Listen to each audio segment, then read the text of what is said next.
नमस्कार, मी श्वेता भालेकर परब. महाराष्ट्र प्रदूषण नियंत्रण मंडळ, महाराष्ट्र शासनाचा पर्यावरण आणि वातावरणीय बदल विभाग आणि झी 24 तासच्या वतीनं आपण दरवर्षी पर्यावरणपूरक गणेशोत्सव स्पर्धा घेत असतो. या स्पर्धेमध्ये विजयी स्पर्धकांचा बक्षीस वितरण समारंभ आज आपण आयोजित केलेला आहे. या उपस्थित सर्वांचंच मी इथे मनापासून स्वागत करत आहे. आपल्यासोबत महाराष्ट्र प्रदूषण नियंत्रण मंडळाचे सहसंचालक जगन्नाथ शंकर साळुंखे सर उपस्थित आहेत.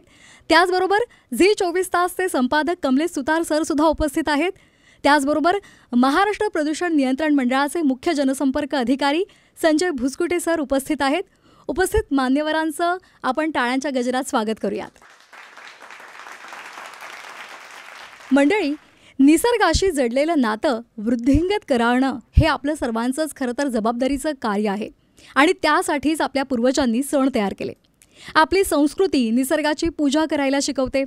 वटपौर्णिमा, नागपंचमी, नारळी पौर्णिमेपासून अगदी गणेशोत्सव, दसरा, दिवाळी, मकर संक्रांत, गुढीपाडवा, सण कुठलाही असो त्याचा पाया निसर्ग चक्रावरच आधारित आहे.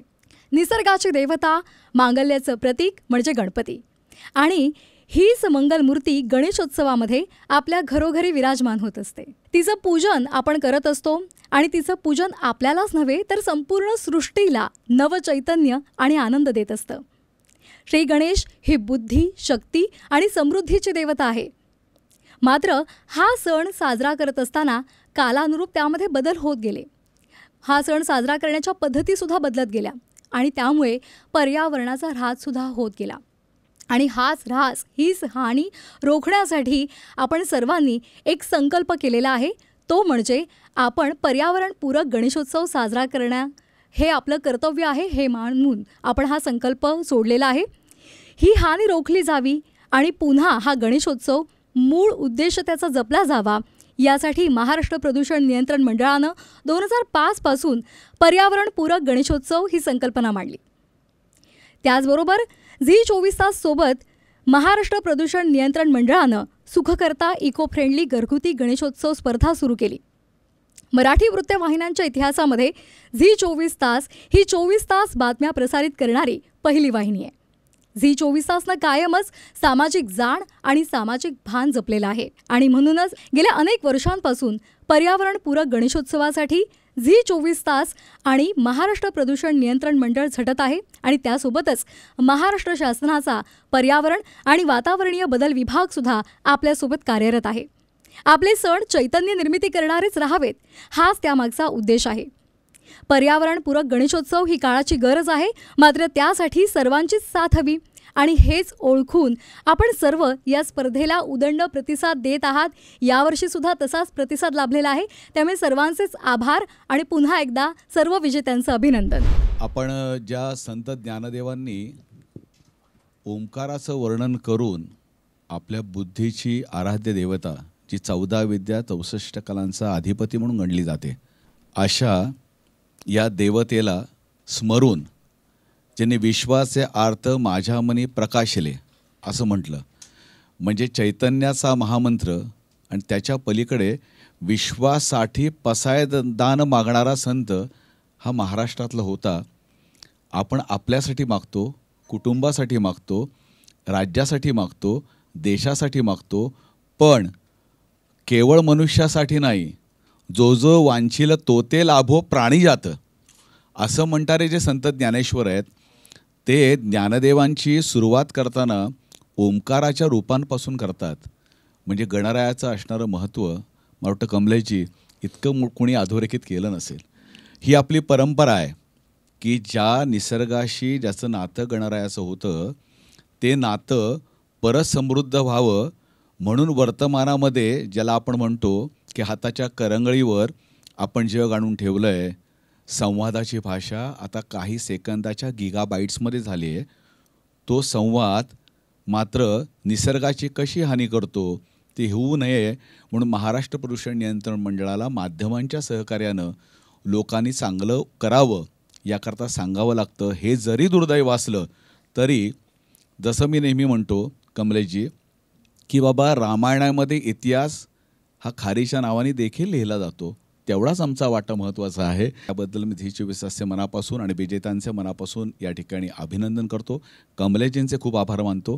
आमचे डॉक्टर जगन्नाथ साळुंखे सर या ठिकाणी जे सहसंचालक आहेत, आज तेही या ठिकाणी वेळात वेळ काढून आले. आणि कमलेशजी, महत्त्वाचा मुद्दा या ठिकाणी सांगावा लागेल की या सगळ्यामागे राज्याच्या पर्यावरण आणि वातावरणीय बदल मंत्री महोदया श्रीमती पंकजाताई मुंडे यांचं मोठं योगदान यामधलं आहे. महाराष्ट्र प्रदूषण नियंत्रण मंडळाचे अध्यक्ष सिद्धेशजी कदम यांचं मोठं योगदान आहे. आमच्या सचिव मॅडम ज्या आहेत जयश्रीताई भोज यांचं योगदान आहे. आणि आत्ता नुकतेच काल आमच्याकडे रुजू झालेले त्या ठिकाणी देवेंद्र सिंह जे आमचे सदस्य सचिव आहेत, त्यांचाही मोठा पाठिंबा. या सगळ्यांच्या मनापासून या ठिकाणी ऋण व्यक्त करतो आणि इथे स्वल्पविराम देतो. खूप खूप धन्यवाद संजय सर, आपण केलेल्या या प्रस्तावनेसाठी. आता मी विनंती करते महाराष्ट्र प्रदूषण नियंत्रण मंडळाचे सहसंचालक जगन्नाथ शंकर साळुंखे सरांना की त्यांनी आपलं मनोगत व्यक्त करावं. पर्यावरणपूरक गणेश उत्सव स्पर्धा 2025 ह्या स्पर्धेमध्ये सहभागी घेणारे सर्व यांचे मी पर्यावरण आणि वातावरण बदल तसेच महाराष्ट्र प्रदूषण नियंत्रण मंडळ याच्या वतीनं स्वागत करतो आणि त्यांचं अभिनंदनही करतो. निसर्ग आणि पर्यावरण यातील समतोल राखण्यासाठी आपण अगदीच मनाने भाग घेतलेला आहे. तुमची ही सुरुवात भविष्यामध्ये फार मोठी नांदी ठरणार आहे. कारण पर्यावरणाचे रक्षण करणं हे आमच्या सर्वांचं कर्तव्य आहे. तुमचा सहभाग, तुमच्यामध्ये असणारी ताकद हे पर्यावरणाचं रक्षण करण्यासाठी, जनजागृती करण्यासाठी अति उत्साहपणे तुम्ही घेतलेला भाग हे खरंच एक नाविन्यपूर्ण गोष्ट आहे. मी महाराष्ट्र प्रदूषण नियंत्रण मंडळचे अध्यक्ष सिद्धेश कदम साहेब, आमचे नवीन सदस्य सचिव माननीय देवेंद्र सिंह साहेब, तसेच आमचे सेक्रेटरी साहेब मॅडम जयश्री भोज मॅडम आणि माननीय पर्यावरण मंत्री यांच्या वतीनं मी आपल्या सर्वांचं प्रथम खरोखर आभार मानतो. कारण पर्यावरणाचं संरक्षण करण्यासाठी तुम्ही घेतलेला सहभाग हा फार मोठा आहे. शासन आणि महाराष्ट्र प्रदूषण नियंत्रण मंडळ हे प्रयत्न करतच आहे. तुमचं सहकार्य हे त्यात खारीचा वाटा असा सुरुवातीला आपण म्हणतो फार मोठं भविष्यात नांदी ठरणार आहे. म्हणून मी मनपूर्वक तुमचा आभार मानतो आणि मी माझे 2 शब्द संपवतो. धन्यवाद. आता मी झी 24 तासचे संपादक कमलेश सुतार सरांना विनंती करते की त्यांनी आपली भूमिका आणि 2 शब्द व्यक्त करावेत. धन्यवाद श्वेता. आजच्या या कार्यक्रमासाठी जमलेले सर्व पुरस्कारार्थी, सगळ्यात पहिले तुमचं सगळ्यांचं अभिनंदन. आणि आपला आज योग जुळून आला या पुरस्कार सोहळ्याचा. आणि या उपक्रमात आम्हाला नेहमीच सहकार्य करणारे महाराष्ट्र प्रदूषण नियंत्रण मंडळ विभागाच्या मंत्री आणि या सगळ्यांचे सगळ्यात पहिले आभार व्यक्त करतो. आणि आजच्या कार्यक्रमासाठी आवर्जून उपस्थित असणारे या उपक्रमाची ज्यांच्या आपण हस्ते एक प्रकारे आपण म्हणतो या वर्षाचा उपक्रम आपण पूर्ण करतो, त्यासाठी उपस्थित असणारे जगन्नाथ साळुंखे सर आणि आमचे मित्र संजयजी भुसकुटे, या सगळ्यांच्या त्यांचे सगळ्यात पहिले तुमचे मी आभार व्यक्त करतो की एका चांगल्या उपक्रमासाठी आपण पुढाकार घेता. आणि एक वाहिनी म्हणून आम्हाला तर निश्चितच आनंद आहे की अशा उपक्रमात आपल्याला सहभागी व्हायला मिळतं आहे.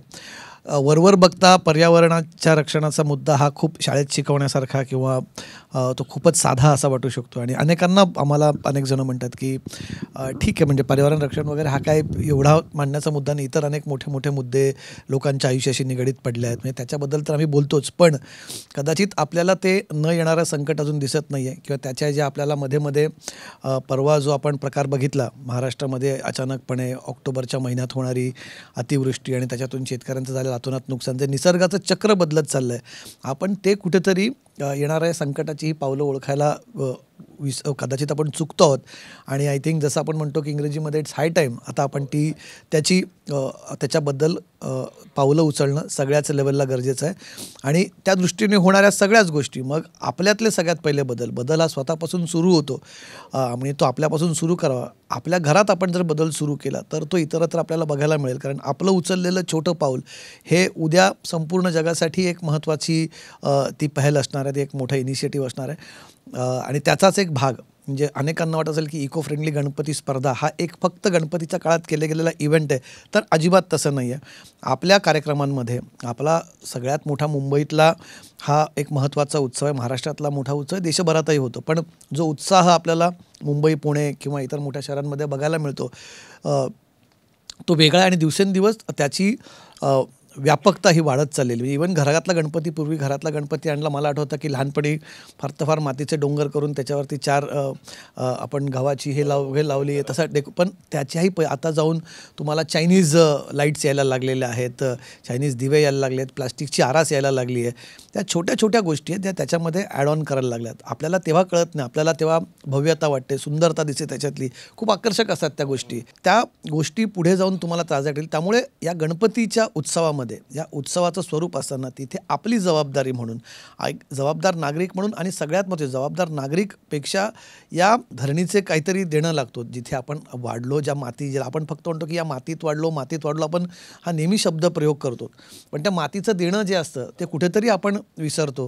त्यामुळे या सगळ्यांसाठी मला हा खूप महत्त्वाचा इनिशिएटिव्ह वाटतो. इको फ्रेंडली घरगुती गणेशोत्सव स्पर्धा ही फक्त काहीतरी एक प्रदूषण मंडळ म्हणून त्यांनी केलेला असा इनिशिएटिव्ह नाही, तर तो आगामी काळामध्ये, आणि मला 100% याची खात्री आहे की आगामी काही वर्षांमध्ये जेव्हा असा एक ऑडिट केलं जाईल पर्यावरण रक्षणाचं, की तेव्हा कुठले इनिशिएटिव्ह केले गेले होते छोट्या छोट्या गोष्टींचे, तेव्हा हा एक महत्त्वाचा उपक्रम म्हणून केला जाईल की लोकांच्या उत्सवामध्ये आपण जाऊन, कारण उत्सवाच्या काळात लोक ऐकण्याच्या मनस्थितीत नसतात, पण तिथे आपल्याला सांगून, आणि ही तुम्ही सगळी मंडळी जी पुरस्कारार्थी आहात इथे, तुमचं विशेष करून अभिनंदन, कारण तुम्हाला ती जबाबदारी कळली आहे.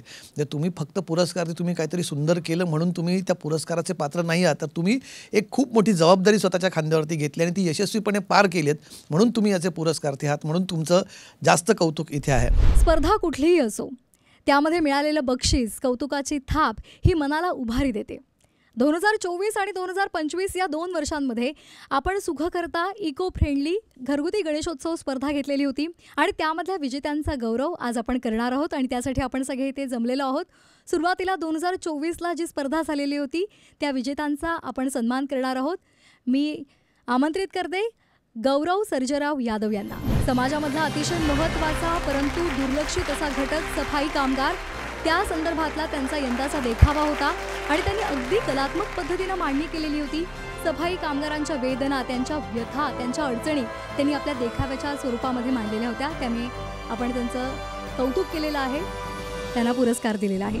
नमस्कार, मी गौरव सर्जेराव यादव आणि मी 2024 घरगुती गणेशोत्सव स्पर्धेचा विजेता आहे. मी मांडलेला जो विषय होता सफाई कामगारांचा आणि गटार कामगारांचा, तर ती समस्या कुठेतरी महाराष्ट्र प्रदूषण नियंत्रण मंडळाच्या निमित्ताने सरकारपर्यंत आणि झी24 तासच्या निमित्ताने मीडियापर्यंत पोहोचली आणि त्यांनी याची दखल घेतली आणि हे बक्षीस दिलं, त्याबद्दल त्यांचे खूप आभार. प्रणाली आशिष पिंगळे यांना मी आमंत्रित करते. त्यांच्या वतीनं त्यांचे पती आशिष पिंगळे हे इथे उपस्थित आहेत. यंदा सुंदर अशी त्यांनी पर्यावरणपूरक बाप्पाची मनोहारी अशी मूर्ती साकारलेली होती. त्याचबरोबर त्यांचा यंदाचा विषय होता AI पॉवर इन माय वावर, म्हणजे कृत्रिम बुद्धिमत्तेचा शेतीमध्ये वापर कसा करायचा, ही त्यांची यंदाची संकल्पना होती आणि त्यांनी सुंदर पद्धतीनं ती संकल्पना मांडलेली होती. पिढ्यानपिढ्या पारंपरिक पद्धतीनं शेतीची कामं केली जातात, मात्र जर त्याला आपण आधुनिक तंत्रज्ञानाची जोड दिली, कृत्रिम बुद्धिमत्तेचा वापर केला तर कमी श्रमामध्ये आपल्याला अधिकाधिक त्याचा फायदा होऊ शकतो. मी आशिष शांताराम पिंगळे पुण्यावरून आलो आहे. जपूया वसुंधरेची प्रकृती, टाळूया निसर्गाची विकृती, हाच एक संदेश मी इथे देण्यात येत आहे. आता मी आमंत्रित करते संतोष नंदू पाटील यांना. त्यांनाही आपण बक्षीस देणार आहोत. यंदाची त्यांची संकल्पना खूप अनोखी होती. जगद्गुरू संत तुकाराम महाराज बीज सोहळा ही संकल्पना त्यांची होती. हे कुटुंब दरवर्षी पंढरीची वारी करतात. वैकुंठ गमन सोहळ्याचं 375वं वर्ष होतं आणि त्याचंच औचित्य साधत त्यांनी गरुडावर आरूढ होऊन संत तुकाराम महाराज वैकुंठाला निघाले, त्याचं चलचित्र साकारलेलं होतं. वारकरी गावकरी भजन करतायत, निरोप देत आहेत. सर्व देवता, पांडुरंग स्वतः तुकोबांना निरोप द्यायला आलेला आहे, असा संपूर्ण त्यांचा देखावा होता.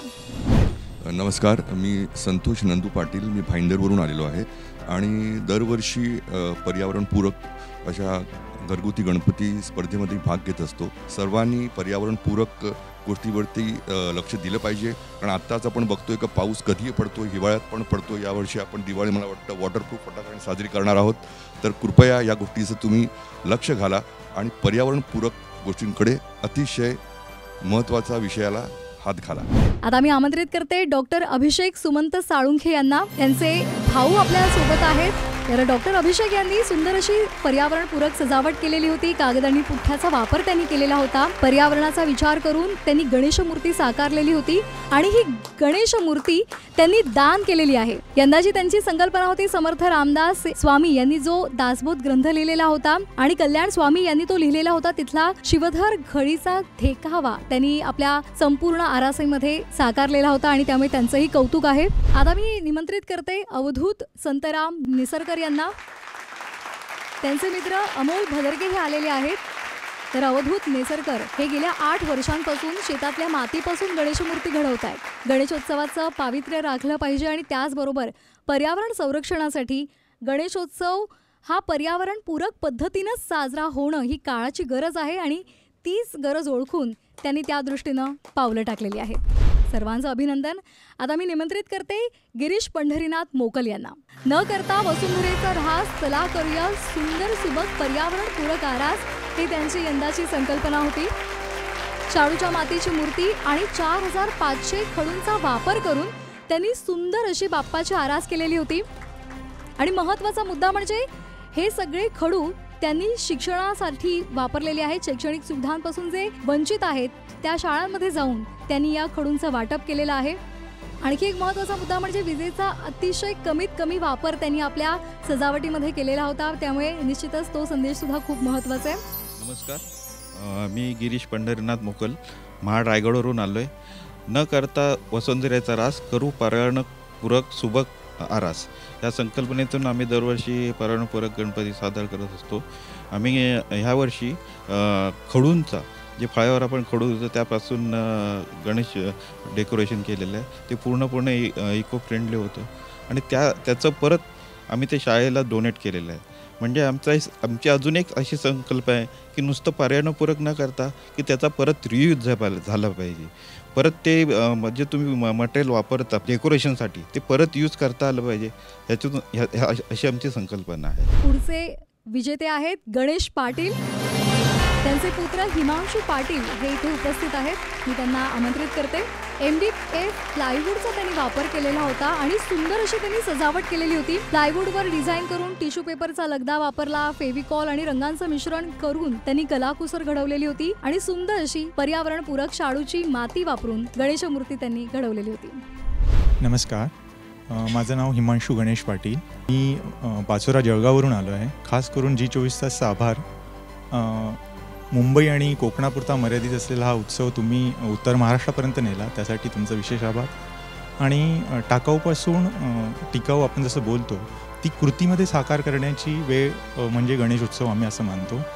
कारण काही संस्कार हे न बोलता होत असतात. लहान मुलांवर जेव्हा ते आपली सगळी आरास बघतात, काही गोष्टी कशा रियूज केल्या जाऊ शकतात हे त्यांना जेव्हा कळतं तेव्हा त्याचा आनंद, ती समजूत त्यांना आपोआपच येते असं आम्ही मानतो. मी आमंत्रित करते कविता पाटील यांना. कृपया त्यांनी मंचावर यावं. मुंबई ही भारताची राजधानी आहे. यामध्ये हिरवागार निसर्ग आहे, प्राणी आणि पक्ष्यांचा मुक्त वावर आहे. असा एक ऐतिहासिक वारसा लाभलेला राणीची बाग, त्याचा देखावा त्यांनी आपल्या घरामध्ये साकारलेला होता. वनस्पतीशास्त्र आणि जैवविविधतेचा अभ्यासक्रम करणाऱ्या सर्वांनाच 50 महाविद्यालयांसाठी ही बाग अभ्यासाचं एक केंद्र बनलेली आहे. मुंबईचं फुफ्फुस अशी या बागेची ओळख आहे आणि त्याचा देखावा त्यांनी गवत, नारळाचा काथ्या, रांगोळी, कॉफी स्टिक वापरून साकारलेला होता. त्यामुळे अभिनंदन तुमचंही. नमस्कार, मी कविता पाटील, 2025ची इको फ्रेंडली गणेशोत्सव स्पर्धेची विजेती. आम्ही यावर्षी म्हणजे इको फ्रेंडली गणपती म्हणजे शाडूच्या मातीची होती आमची मूर्ती आणि जे आपण टाकाऊपासून टिकाऊ करतो म्हणजे नारळाची कवटी, कॉफी स्टिक्स ह्याच्यापासून आम्ही राणीची बाग म्हणजे साकारण्यात आली आणि असं दरवर्षी G24 तास स्पर्धा राबवण्यात यावी. खूप खूप धन्यवाद G24 तासचे. आता मी आमंत्रित करते सागर भंडारे यांना. मरावे परी अवयव रूपी उरावे असं अवयवदानाचं महत्त्व त्यांनी आपल्या घरगुती गणेशोत्सवातून सर्वांना सांगितलेलं आहे. खूप अनोखा असा विषय त्यांनी घेतलेला होता आणि खूप महत्त्वाचा असा हा विषय आहे. जुन्या काळातलं एक मंदिर त्यांनी उभारलेलं आहे आणि त्या मंदिरामध्ये बाप्पाच्या आजूबाजूला मानवी अवयव ठेवलेले होते. अमूल्य शरीर आहे, देवाच्या देणगीची परतफेड आपण करणं गरजेचं आहे आणि हीच खरं तर त्यांनी संकल्पना यावी निवडली होती आणि तसा संदेश दिलेला होता. आणि महत्त्वाचं म्हणजे त्यांनी जे चलचित्र तयार केलेलं होतं ते पाहून तब्बल 21 जणांनी अवयवदानाचा संकल्पसुद्धा सोडलेला आहे. त्यामुळे ही खरं तर खूप महत्त्वाची आणि जमेची बाजू म्हणावी लागेल. या अवयवदानाचं प्रतीक म्हणून त्यांनी ही संकल्पना खरं तर घेतलेली होती. अन्नदान, वस्त्रदान, रक्तदान केलं जातं, पण त्याचबरोबरीनं अवयवदान हे किती महत्त्वाचं आहे ते त्यांनी या आपल्या उपक्रमातून सांगितलेलं आहे. नमस्कार, माझं नाव सागर यशवंत भंडारे. मी भाईंदरवरून आलो आहे. फर्स्ट ऑफ ऑल थँक्स जी24 सुखकर्ताची टीम, कारण की आता बघतोय की महाराष्ट्राच्या कानाकोपऱ्यातून लोक आले आहेत. एक म्हणजे जळगाव, रायगड. सो खूप छान वाटलं की मुंबईत तर आपण गणेशोत्सव करतोच आहे आणि आज आपण म्हणतो की खूप मोठा गणेशोत्सव आपल्या मुंबईत होतो, पुण्यात होतो, पण अशा छोट्या छोट्या शहरामध्ये पण ही स्पर्धा पोचलेली आहे. त्यासाठी आणि लोकांनी पण भाग घेतला, त्यासाठी ज्यांनी भाग घेतला त्यांचं पण कौतुक. आणि जी24 त्यांना पाहिलं हे पण त्यांचं पण खूप कौतुक करावं असं वाटतं. आपल्या सर्व विजेत्यांचं आपण बक्षिसांच्या माध्यमातून कौतुक केलेलं आहे. पण खरं तर महत्त्वाचा मुद्दा हा आहे की प्रत्येकानंच पर्यावरणपूरक गणेशोत्सव साजरा करण्यासाठी पावलं उचलली पाहिजेत. कुठलाही सण साजरा करताना पर्यावरणाची हानी होणार नाही ना, याचा आपण सर्वांनीच प्रयत्न केला पाहिजे आणि त्यानुसार आपलं वर्तनसुद्धा ठेवलं पाहिजे. सर्व विजेत्यांचं पुन्हा एकदा अभिनंदन.